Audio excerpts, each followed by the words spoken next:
তৃতীয় দিনের মতো জাতীয় সংসদে সংরক্ষিত মহিলা আসনে মনোনয়ন ফরম বিক্রি করছে আওয়ামী লীগ। তবে প্রথম দুদিনের তুলনায় এদিন মনোনয়ন প্রত্যাশীদের সংখ্যা কিছুটা কম।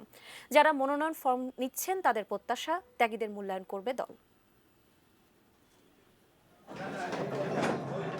জাতীয় সংসদ নির্বাচনে আওয়ামী লীগ ২৫৭টি আসনে জয় পেয়েছে। সে হিসেবে ৫০টি সংরক্ষিত নারী আসনের মধ্যে ৪৩টি আসন পাবে দলটি। মনোনয়ন ফর্ম বিক্রির তৃতীয় দিনেও ফর্ম কিনতে ও জমা দিতে ধানমন্ডি আওয়ামী লীগ সভানেত্রীর কার্যালয়ে ভিড় করেছেন মনোনয়ন প্রত্যাশীরা।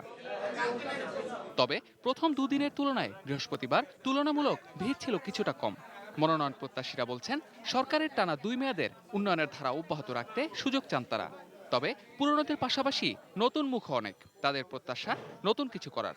যেহেতু দল এবার তরুণদেরকে খুব বেশি প্রায়োরিটি দিচ্ছে, সেজন্য আমার মনে হয়েছে যে না, হয়তো বা আপা বা আমাদের যারা আছেন আওয়ামী লীগের সবাই দেখবে। আমরা তরুণ, আমাদের আগামী প্রজন্মদের বঙ্গবন্ধুর আদর্শকে এবং জননেত্রী শেখ হাসিনার আদর্শ এবং সততাকে ঘরে ঘরে আমরা পৌঁছে দিব।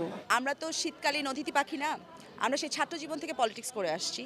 ছাত্র জীবন থেকে আমরা রাজনীতির সাথে ছিলাম, আওয়ামী লীগের সাথে ছিলাম। আমি একটা প্ল্যাটফর্মের জন্য এসেছি এবং জননেত্রী শেখ হাসিনা মেয়েদের জন্য অনেক দূর এগিয়েছে। তার হাতকে শক্তিশালী করার জন্য তরুণদের উনি আহ্বান জানিয়েছে। এক সময় মিনি পাকিস্তান নামে পরিচিত ছিল সেই সাতক্ষীরাকে আমি উন্নয়নের দ্বার প্রান্তে পৌঁছানোর চেষ্টা করেছিলাম।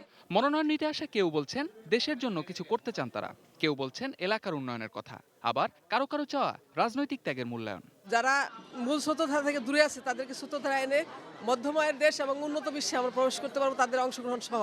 এটাই আমার বিশ্বাস। সেই সাথে আমার বিশ্বাস, আমার সমস্ত জীবন, আমার সমস্ত সংগ্রাম বঙ্গবন্ধুর আদর্শে এবং বাংলাদেশের মানুষের মুক্তির সংগ্রামে নিবেদিত। ডিজিটাল বাংলাদেশ রূপান্তর করা প্লাস ক্ষুধা নিবারণ। পাবনাতে আমি যে কাজ করেছি সেটা পাবনার বিভিন্ন লোককে প্রশ্ন করলে তার উত্তর পেয়ে যাবেন। প্রতিটা সংগ্রামে আমি রাজপথে থেকেছি, আইন অঙ্গনে লড়াই করেছি আওয়ামী লীগের পক্ষে।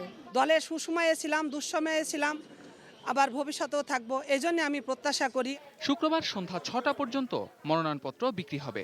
এ সময়ের মধ্যে ফর্ম সংগ্রহ এবং জমাও দিতে পারবেন আগ্রহী প্রার্থীরা। পরে আওয়ামী লীগের সংসদীয় মনোনয়ন বোর্ড নির্ধারণ করবে কারা পাবেন চূড়ান্ত মনোনয়ন। শফিকুল হক, এটিএন নিউজ, ঢাকা।